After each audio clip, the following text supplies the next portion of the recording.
Şifre.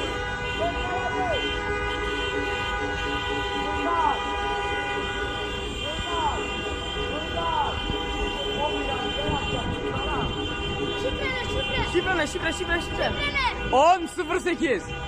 1008.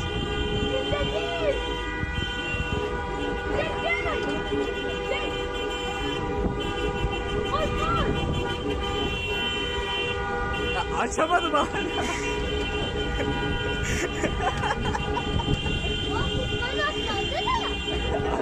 Oraya koşsun bakalım. Umut Başkan gelmiş.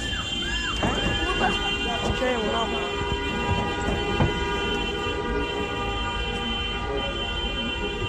Görüyor musun?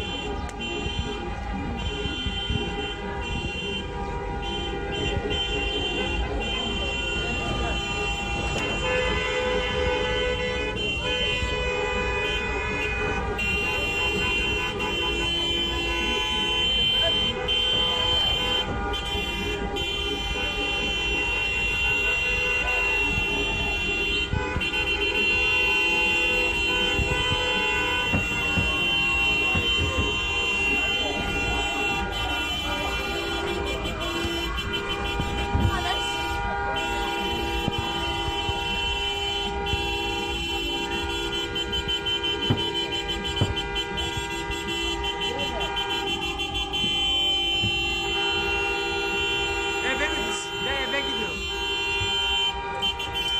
Rezan abi eve mi? Eve devam eve.